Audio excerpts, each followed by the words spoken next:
mon boulot, na kosala yango. Mon boulot, na sepela kanango. Mon boulot, na kosala yango. Mon boulot, na sepela kanango.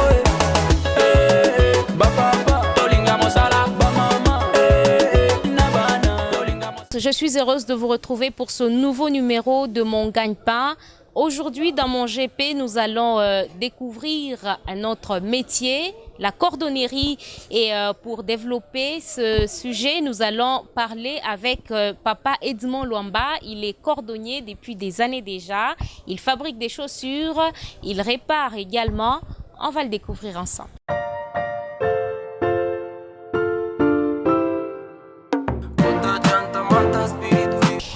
C'est comme je vous ai annoncé, aujourd'hui nous allons découvrir un cordonnier.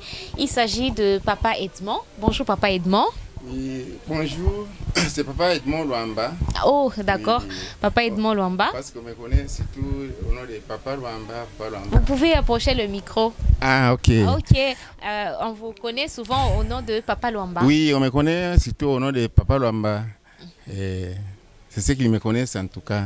D'accord. Vous êtes cordonnier depuis combien de temps? Moi, je suis cordonnier, c'est depuis dans les années 70 que j'ai commencé ce travail, ce métier. C'était à Moba, là où j'ai appris cette cordonnerie. Parce que là-bas, il y avait un frère qui s'appelait Frère Joseph, qui fabriquait des chaussures là-bas. Alors c'est bien lui qui m'avait appris à fabriquer des chaussures. J'ai fait la fabrication et j'ai fait aussi la réparation. Ce sont les services que vous rendez dans votre métier, la fabrication et la réparation des chaussures. Oui, j'ai fait la fabrication et la réparation des chaussures. Et puis je suis un formateur. J'ai formé beaucoup d'enfants. Même lorsque M. Katumbi Moïse avait ouvert le centre de la Kassapa, oui, c'est nous qui avons commencé à aider les enfants de la rue, à les encadrer. Alors, comment vous êtes arrivé à apprendre ce métier? En fait, c'est quelque chose qui est inné ou bien vous êtes passé par l'école et puis vous avez appris à fabriquer et à réparer les chaussures? Non, ce n'est pas inné, c'était l'apprentissage. Quand je suis parti là-bas, je me suis retrouvé avec Frère Joseph. C'est bien lui qui avait la tannerie à Moba. Parce que là-bas, il y avait la tannerie. La tannerie, qu'est-ce que cela veut dire? Ce sont des machines, hein. On prend les peaux des vaches, des animaux en général, les vaches, les antilopes, aussi la chèvre, donc presque tous les animaux. Alors on les transforme, ça change de la peau des vaches ou bien des animaux en cuir maintenant. Alors j'étais allé les trouver, alors j'ai suivi la formation là-bas pendant 3 mois. Alors c'est maintenant que je suis expert dans ce métier. Vous sentez-vous à l'aise dans ce métier de cordonnier? Parce qu'il y a ceux qui disent que c'est un métier, quand quelqu'un est cordonnier, bon, il ne vaut rien, c'est un métier des gens qui manquent à faire. Est-ce que vous êtes à l'aise dans la peau de cordonnier? Comment vous pouvez réagir à ceux qui disent ça? Bon, quand les gens pensent cela, en tout cas, je ne suis pas d'accord avec ces gens. Parce que quand on dit la cordonnerie, ça n'a pas commencé ici chez nous au Congo. La cordonnerie, c'est depuis, quand on dit la cordonnerie, c'est depuis en France, en Europe, quoi. Ce sont les Blancs qui ont commencé ce métier. Parce que c'est un bon métier d'ailleurs. Quand les gens disent pas cela, ils ne savent pas l'importance de ce métier. Moi, personnellement, je connais que la cordonnerie, c'est un bon métier. Parce que quand on dit aujourd'hui de l'Italie, les Italiens fabriquent des bonnes chaussures, c'est la cordonnerie. Ils fabriquent comme nous sommes en train de fabriquer. Parce que moi je suis fabricant. Donc c'est un bon métier d'ailleurs. Alors, il y a les gens qui sont en train de sillonner ici, de déambuler un peu partout, qui n'ont pas de boulot, qui disent qu'ici au Congo il n'y a pas de boulot. Les boulots se trouvent là-bas. D'ailleurs moi pour le moment j'ai le projet d'ouvrir un centre de formation pour les enfants. Alors c'est un bon métier, on ne peut pas trouver quelqu'un qui s'habille bien, des vestes, des costumes, sans qu'il ait les chaussures. Alors nous sommes très importants. Quelqu'un qui est en train de saboter, par exemple, ce métier, c'est quelqu'un qui ne raisonne pas. Une bonne personne, vraiment, qui a des réflexions, il va apprécier ce travail que nous sommes en train de faire. C'est un bon boulot en tout cas. Alors, parce que nous parlons de gagne-pain, nous nous intéressons aussi à l'argent. C'est un bon travail, vous avez dit. Est-ce qu'il y a vraiment de l'argent dans ce métier? Oui, il y a de l'argent. Et vous vous retrouvez, vous arrivez à vivre avec? Oui, je me retrouve. J'ai mes enfants qui étudient dans ça. Et je les vêtis, je paye même les parcelles. J'ai au moins, ici à Lubumbashi, au moins 3 parcelles. Grâce à ces métiers. Grâce à ces métiers. Grâce à ces métiers. C'est un bon travail. C'est un bon travail. Ceux qui pensent que ce n'est pas un bon travail, bon, ils ont raison parce qu'ils n'ont pas encore découvert. Quand ils ont découvert ce métier, ils vont dire que nous traînions tout simplement, ils traînaient seulement pour ne pas exercer ce métier. C'est un bon métier qui peut subvenir aux besoins. Il y a mes enfants qui étudient, qui sont à l'université grâce à ce travail. Et alors, aujourd'hui, vous êtes propriétaire de votre entreprise? Effectivement, je le suis. Et vous avez aussi des agents qui travaillent? Oui, j'ai des agents. J'ai à peu près 6 à 7 personnes que je suis en train d'encadrer, mais ils ne sont pas venus aujourd'hui. Alors, qu'est-ce que vous faites pratiquement ici? Parce que vous avez des gens qui vous aident. Pourquoi vous ne restez pas à la maison, restez de loin et regardez ce qu'ils font, mais vous êtes là présent? Non, quand je suis là, c'est pour les orienter. Normalement, c'est moi les propriétaires de cet atelier. Il faut que je sois là. Vous voyez, avec les travailleurs, si vous laissez seul, vous n'êtes pas là, il n'y aura pas de sérieux. Parce que moi, dans ma vie, je n'aime pas de tiraillement avec mes clients. S'il y a un client qui vient, il a besoin d'avoir ces choses-ci parce qu'il dépose aujourd'hui pour récupérer demain. Il faut que je sois là pour orienter à ses enfants. Quand je ne suis pas là, les travailleurs ne peuvent pas respecter ça. Alors quand quelqu'un vient et commence à dire n'importe quoi, ça ne va pas m'arranger. Parce que moi, je me respecte. Alors, il faut que je sois là pour les orienter, à mieux respecter les rendez-vous de mes clients. Est-ce que vous êtes sûr si aujourd'hui ou demain, vous n'êtes pas là, votre entreprise continuera à exister? Si oui, comment? Parce que vous avez initié peut-être vos enfants, aussi quelques enfants, ou bien vous le faites jusque-là seul, mais vous aidez juste d'autres personnes? Voilà, ça c'est une bonne question. Moi, d'après moi, je suis... Vous approchez le micro. Ah, ok. D'après moi, je suis en train d'apprendre à mes enfants. Je connais que même s'ils étudient à l'université, tout ça, demain ou le lendemain, peut-être ils n'auront pas de boulot. Il faut qu'ils commencent déjà à se débrouiller en attendant les résultats, parce qu'ils vont déposer des demandes d'emploi ici, là. Mais avec notre pays, bon, en tout cas, je les apprends. Quand je mets aujourd'hui, comme vous venez de me poser la question, quand je mets aujourd'hui, la coordonnée va continuer parce qu'ils sont déjà mis, mes enfants, dans ce travail, malgré qu'ils étudient. Ils se retrouvent aussi? Ils se retrouvent totalement, ils se retrouvent en tout cas. Alors vous avez dit dès le début que vous êtes aussi formateur. Effectivement. Qui est-ce que vous formez pratiquement? Des gens qui viennent de leur maison, qui viennent ici, ou des élèves dans des écoles qui viennent passer leur stage ici? Normalement, il y a les parents qui viennent avec leurs enfants me demander à les apprendre à ces métiers. Parce qu'il y a les gens qui trouvent déjà l'importance dans ces métiers. Ils viennent avec leurs enfants. Oh, j'ai besoin que vous formez mon enfant dans ces métiers. Et il y a les autres qui étudient même à la Cité des Jeunes. Quand ils terminent leur formation, ils viennent aussi faire les stages ici. Je leur donne des papiers, c'est un peu comme ça. Alors, peut-être une autre question, c'est quels sont les beaux souvenirs que vous avez dans ce métier de cordonnerie? Dans ce métier, parce que je suis très content parce que je gagne mon pain. Ma vie est bonne. Je suis même en bonne santé, c'est grâce à ça. J'ai construit, j'ai 3 parcelles ici, j'ai des maisons de locataires, toujours dans ce même métier. Mes enfants étudient, ils seront à la longue, Ils vont m'aider lorsque je serai vieux parce que je connais bien qu'il y aura les temps que je serai fatigué. Ils vont maintenant prendre les relèves en tout cas. Ça veut dire, est-ce que vous comptez d'abord abandonner peut-être avant même de vous fatiguer? Seulement là, vous êtes en bonne santé, vous êtes en forme, mais un jour vous vous dites, aujourd'hui, je ne vais plus être cordonnier. Est-ce que vous pensez aussi à ça, à dire que vous allez abandonner un jour ce métier? En tout cas, pour abandonner ce travail, j'ai l'espoir de mes enfants qu'ils vont prendre les relèves. Mais pour abandonner ce travail, bon, je ne connais pas. Je peux dire que je peux abandonner. Non, je ne peux pas abandonner en tout cas. Lorsque je serai fatigué, en tout cas, j'aurai l'idée. Parce que même les Blancs, il y a ce qu'on appelle quelqu'un qui travaillait. Maintenant, il a trouvé la pension. Donc, c'est que vous avez besoin de travailler, mais le corps ne permet plus. C'est le moment que je vais me reposer en tout cas. D'accord. Mais pour le moment, je suis encore fort. Je continue à le faire. Ici, bon, je prends l'exemple de la fabrication.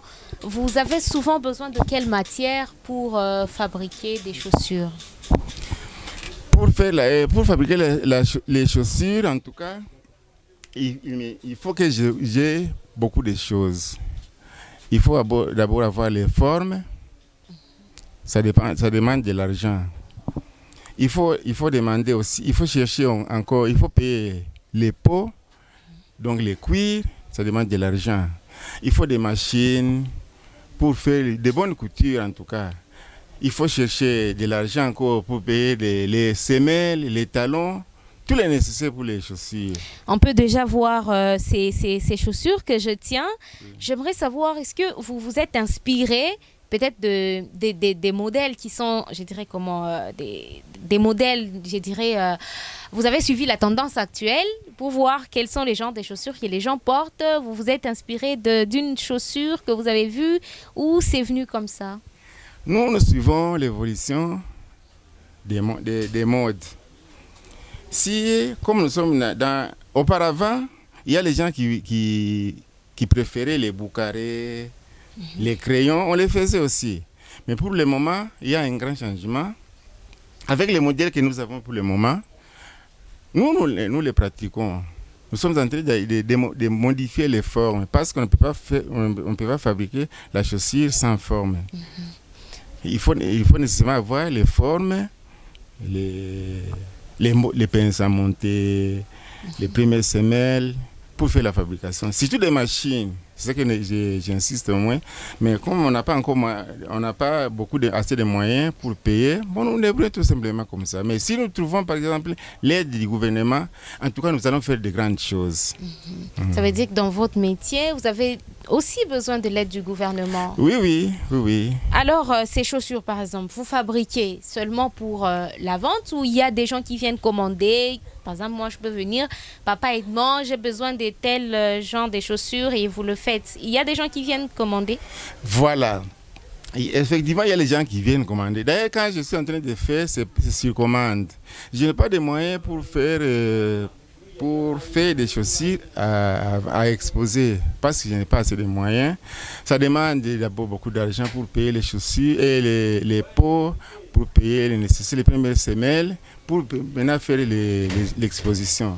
L'argent que nous trouvons, ça ne suffit pas pour faire cela. Alors il faut qu'il y ait quelqu'un qui fait la commande. Alors avec cet argent qu'il va me donner, je vais maintenant payer les nécessaires pour ces chaussures. Alors là, j'aimerais bien savoir les difficultés que vous rencontrez dans votre métier. Les difficultés que nous sommes en train de rencontrer dans ce métier, c'est le manque de moyens. Nous avons besoin d'une aide. Oui. Si nous avons beaucoup d'aide, en tout cas, ça va nous permettre à faire. Ça veut dire, ce sont les moyens qui nous manquent. Okay. Ce sont les moyens qui nous manquent pour faire des bonnes choses. Qu'est-ce que vous avez comme rêve que vous n'avez pas encore réalisé jusque-là? Bien que vous avez atteint ces niveaux, qu'est-ce que vous voulez vraiment, quel niveau voulez-vous atteindre dans ce métier, bien sûr, peut-être avant de l'abandonner ou de vous reposer? Voilà. Je vais vous dire ceci. Donnez-moi d'abord la chaussure. Il y a le problème d'apprentissage des enfants d'abord. J'ai besoin d'ouvrir J'ai besoin d'ouvrir le centre de formation pour les enfants. Parce qu'il y a d'abord la théorie et la pratique. La théorie, je vais commencer à définir d'abord. Qu'est-ce que c'est la chaussure? Aux enfants, hein, j'ai dit, qu'est-ce que c'est la chaussure? La chaussure est un assemblage de diverses parties du cuir, spécialement qui enveloppe les pieds. Elle est la protectrice contre les intempéries et la dureté du sol. C'est ça la chaussure. Je vais les apprendre à définir qu'est-ce que c'est la cordonnerie. La cordonnerie est l'art des métiers qui a pour objet la confection de la chaussure. La chaussure a deux grandes parties. Il y a les talons et la semelle, et la tige et le sémellage. Bon, en apprenant aux enfants, il faut que j'ai d'abord une grande espace là où les enfants peuvent se mettre à l'aise. Je prends des chaises en les apprenant. Alors, avec ces difficultés-là, c'est pourquoi vous me voyez, je suis en train d'encadrer peut-être 3 ou 4 seulement, alors que j'ai envie de récupérer tous les enfants. Ça veut dire que vous pensez à la jeunesse, au voilà, Congo je de pense demain. Voilà, pour diminuer d'abord surtout les problèmes de chômage, ici chez nous. Vous voyez, il y a des enfants qui sont en train de décisionner un peu partout, les chèques, tout ça. Il y a d'autres enfants qui disent que ici chez nous, il n'y a pas de boulot, tout ça. Les boulots, ça se trouve. Quand ils sont en train de dire ils vont se retrouver.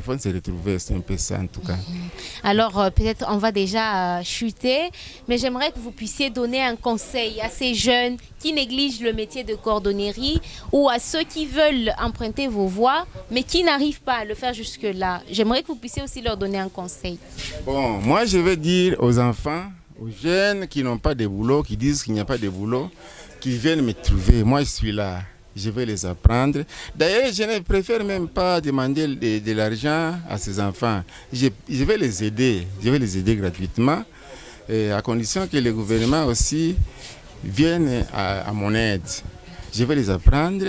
Ils seront des bons cordonniers. Ils vont commencer à fabriquer. Ils verront que leur vie va changer. En tout cas, qu'ils viennent. Moi, je suis là, je suis d'accord à former tout le monde.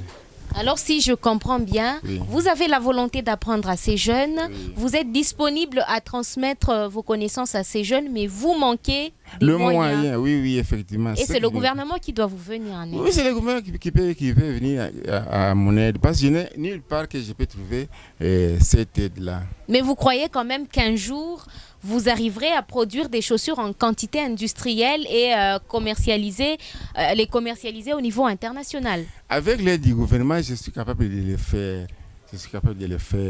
Je vais former des bons coordonnées ici à Lubumbashi.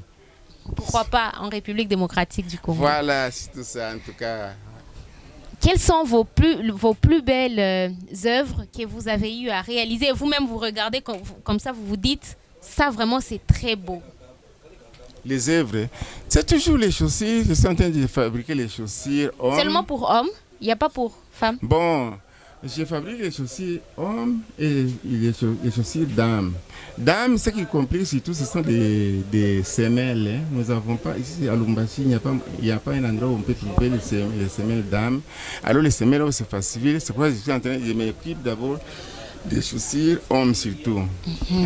Dames, quand j'aurai les moyens, à ce moment-là, vous allez commencer à fabriquer. Même les formes, ce sont les formes hommes que j'ai. Les formes dames, nous n'en avons pas encore trouvé. Ici, nous avons cette difficulté-là. Alors, Papa Edmond Luamba, merci de nous avoir accueillis. En tout cas, c'est moi qui vous remercie. Le travail manuel est une lecture sans fin, disait Pierre Gascard. Travaillez, ne vous fatiguez pas. Il n'y a pas de saut métier, il n'y a que des sauts de gens. Aujourd'hui, dans Mon Gagne-Pain, nous avons reçu Papa Edmond Luamba. Il est cordonnier. Vous avez suivi les avantages qu'il a dans ce métier, combien il arrive à gagner sa vie, pas seulement son pain, mais aussi sa vie. Merci à vous d'avoir été avec nous. Si vous désirez aussi passer dans l'émission Mon Gagne-Pain, n'hésitez pas, contactez-nous. Nous serons là pour vous. À la prochaine.